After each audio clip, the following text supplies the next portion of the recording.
Assalamualaikum warahmatullahi wabarakatuh. Selamat siang dan salam sejahtera untuk kita semua. Yang terhormat, Bapak dosen pengampu mata kuliah perencanaan dan pengendalian produksi, Bapak Muhammad Iqbal STMT, serta rekan-rekan mahasiswa yang saya banggakan. Perkenalkan, kami dari kelompok 4 PPC RTID yang beranggotakan Saya Naira Fadia Putri dengan NIM 123190052.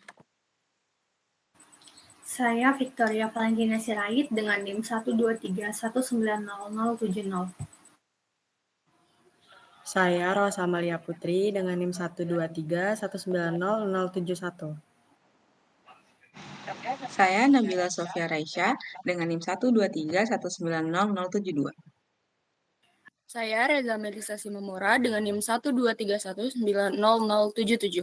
Saya Karen Febian Cilasagala dengan NIM 123190154. Pada kesempatan kali ini, kami akan mempresentasikan hasil analisis pada UMKM Bengkelas Kurnia Jaya.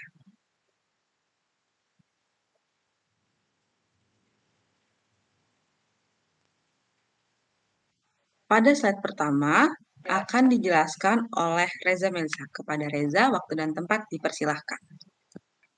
Pada slide ini, kita akan membahas profil singkat dari salah satu UMKM, yaitu Bengkelas Kurnia Jaya. Bengkelas Kurnia Jaya merupakan usaha yang bergerak di bidang jasa pengelasan. Usaha ini dimiliki oleh Pak Randy yang sekaligus menjadi pengelola langsung dari bengkel ini. Lokasi bengkel ini berada di Jalan Riyad Kudu, nomor 36 Waidadi, Kecamatan Sukarame, Bandar Lampung. Lokasinya cukup strategis dan mudah diakses oleh pelanggan. Bengkel ini berdiri sejak tahun 2013 dan masih aktif hingga sekarang, yang menunjukkan bahwa usaha ini cukup bertahan dan berkembang selama lebih dari 10 tahun. Slide selanjutnya, saya akan menjelaskan beberapa alat dan bahan utama yang digunakan di bengkel las Kurnia Jaya untuk proses pengerjaan las dan juga finishing. Yang pertama ada gerinda.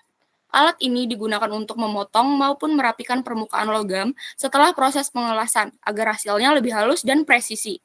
Yang kedua ada spray gun. Digunakan untuk proses pengecatan setelah pengelasan selesai. Alat ini membantu memberikan hasil cat yang lebih merata dan cepat dibandingkan pengelasan manual. Yang ketiga ada kompresor angin. Kompresor ini berfungsi sebagai sumber tenaga spray serta bisa digunakan untuk membersihkan area kerja dari debu dan serpihan. Selanjutnya ada travolas. Merupakan alat utama dalam proses pengelasan yang mengubah arus listrik menjadi panas untuk menyambung logam. Dan yang terakhir, ada galvanik. Adalah jenis material logam yang sering digunakan karena memiliki ketahanan terhadap karat dan cuaca. Sangat cocok untuk produk outdoor seperti pagar dan juga kanopi. Untuk selanjutnya, saya kembalikan kepada moderator. Terima kasih kepada Reza atas penjelasannya. Slide selanjutnya akan dijelaskan oleh Rosa. Kepada Rosa, waktu dan tempat dipersilahkan. Terima kasih Nabila. Selanjutnya saya akan menjelaskan tahapan-tahapan produksi pada proses pengelasan di Bengkelas Kurnia Jaya. Yang pertama itu ada pembuatan rangka terlebih dahulu. Kemudian yang kedua, membuat ornamen atau ukiran dari pagar sesuai dengan model yang diinginkan oleh pelanggan. Kemudian yang ketiga, itu pemasangan dari setiap ornamennya, yaitu cor aluminium. Kemudian yang keempat, itu ada finishing, dilakukan sebanyak 3 kali, mulai dari proses yang pertama, yaitu gerinda, atau dirapikan hasil pengelasannya. Dan selanjutnya, proses pengecatan. Kemudian yang terakhir, pemasangan pagar ke lokasi pelanggan. Lama waktu pemasangan itu sekitar 2 hari. Itu jika tidak ada halangan seperti cuaca yang buruk. Selanjutnya saya kembalikan ke moderator. Baik, terima kasih kepada Rosa atas penjelasannya. Slide selanjutnya akan dijelaskan oleh Karen. Kepada Karen, waktu dan tempat kami persilahkan. Di slide ini ada data produksi dari Bengkelas Kurnia Jaya. Pada bulan September 2024, produk terjualnya sebanyak 2 unit dan totalnya 2 unit.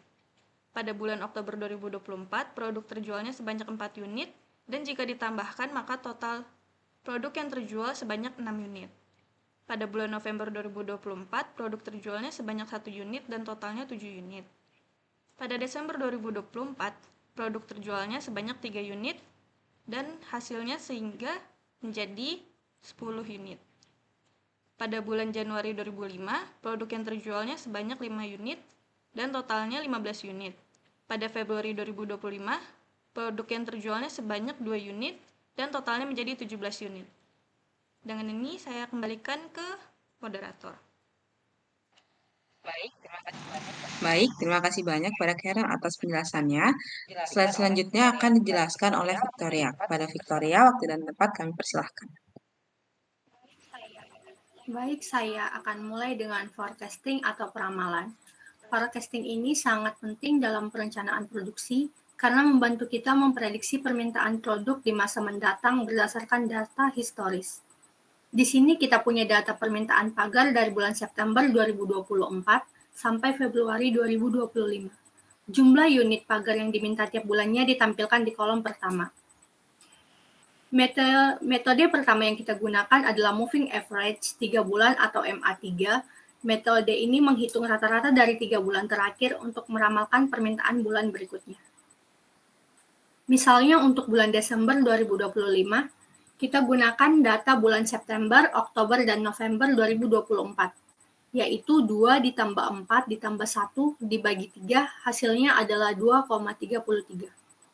Lalu untuk bulan Januari 2025, kita gunakan data Oktober, November, dan Desember, yaitu 4 ditambah 1 ditambah 3, yaitu hasilnya 2,67, dan seterusnya. Metode ini hanya bisa digunakan mulai bulan keempat karena kita butuh data 3 bulan sebelumnya. Selanjutnya kita gunakan metode exponential smoothing dengan alpha sama dengan 0,3.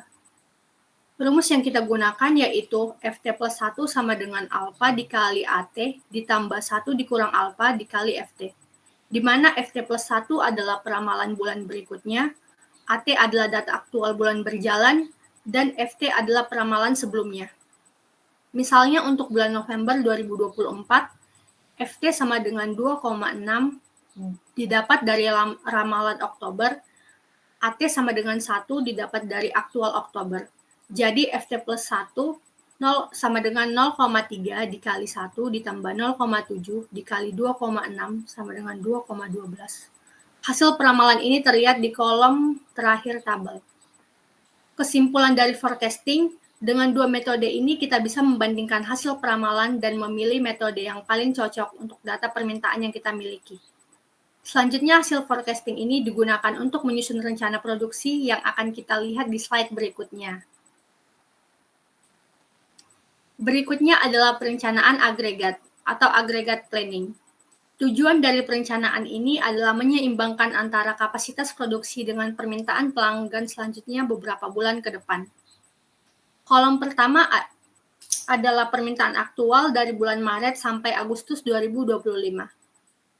Kolom berikutnya menunjukkan jumlah produksi yang direncanakan. Di sini kita menggunakan strategi level production, yaitu produksi konstan sebagai 4 unit per bulan. Kemudian kita hitung total produksi kumulatif, dan kita bandingkan dengan total permintaan kumulatif untuk mendapatkan kebutuhan bersih. Kolom terakhir adalah ending inventory atau sisa persediaan di akhir bulan. Misalnya di bulan Maret, produksi 4 unit, permintaan 3 unit, jadi sisa 1 unit. Bulan berikutnya, karena tetap produksi 4 unit dan permintaan 3, stok naik menjadi 2 unit. Kita bisa lihat bahwa dengan produksi tetap 4 unit per bulan, stok akhir tiap bulan tetap stabil di angka 2 unit. Ini artinya strategi ini cukup efektif, jadi kita tidak mengalami kekurangan atau kelebihan produksi yang signifikan. Selanjutnya saya kembalikan kepada moderator. Baik, terima kasih kepada Victoria atas penjelasannya. Slide selanjutnya akan dijelaskan oleh Naira. Kepada Naira, waktu dan tempat kami persilahkan. Baik, terima kasih. Selanjutnya, slide ini menjelaskan tentang proses disagregat, yaitu pemecahan dari rencana agregat ke kegiatan produksi yang lebih rinci. Untuk proyek Bengkelas Pagar Kurnia Jaya, kita menggunakan pendekatan produksi konstan setiap bulan. Dengan total biaya produksi per bulan dihitung dari 4 unit dikalikan dengan 36 juta, yang menghasilkan 144 juta rupiah. Angka ini menjadi biaya tetap yang dialokasikan setiap bulan selama periode Maret hingga Agustus 2025.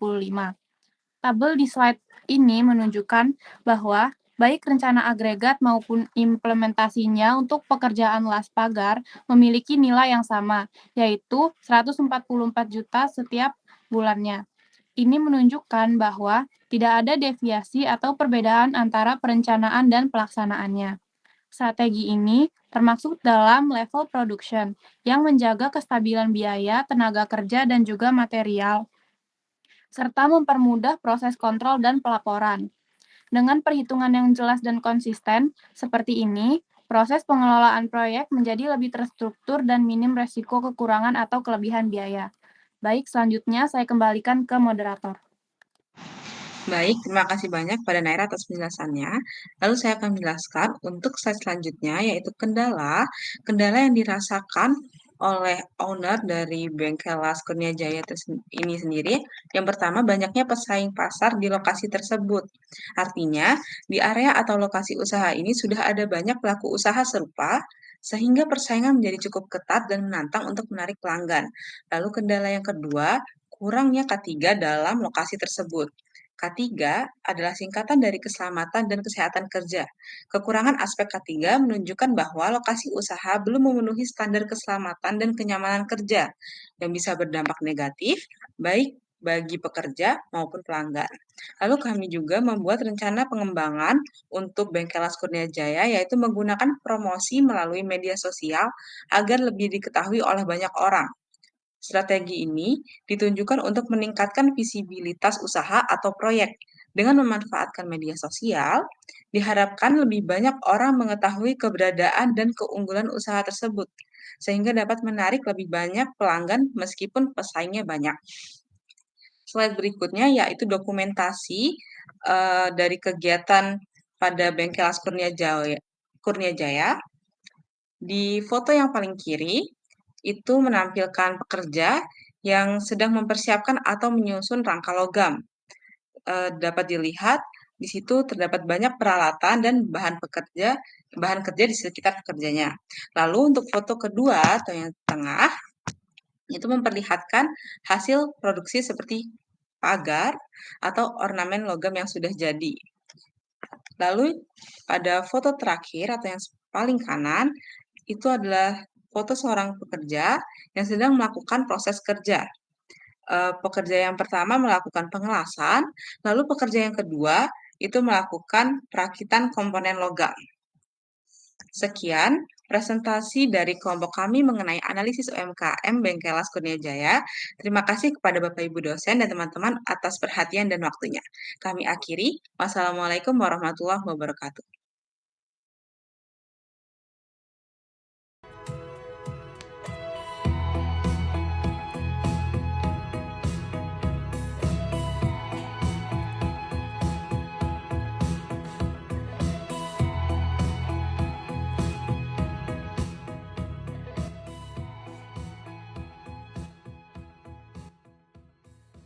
Biasanya produksi per hari, per minggu, per bulan gimana?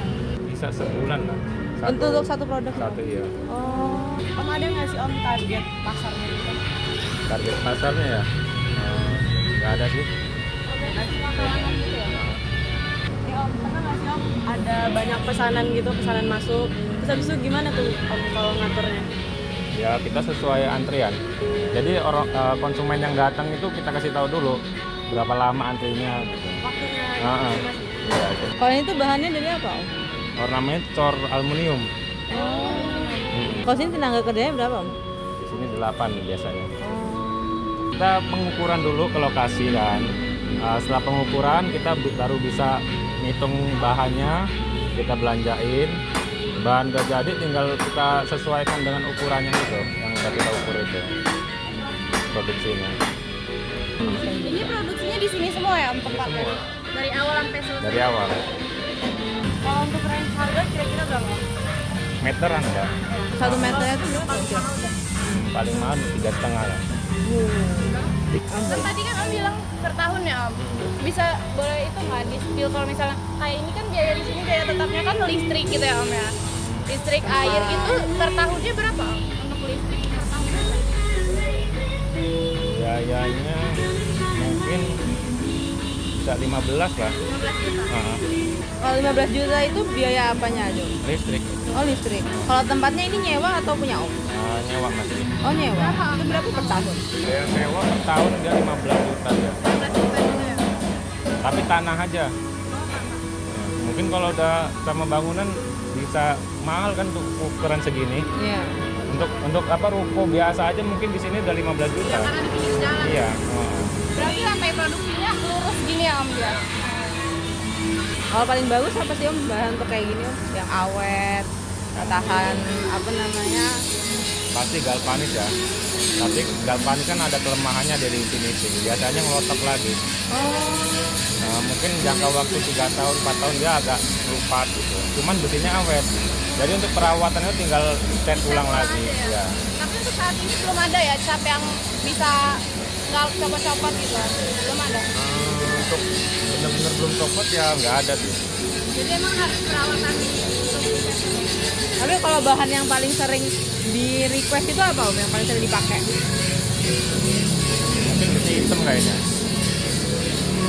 Ya walaupun berkarat ya kayak keras gitu, lebih keras. Sekian penjelasan dari kami. Dadah!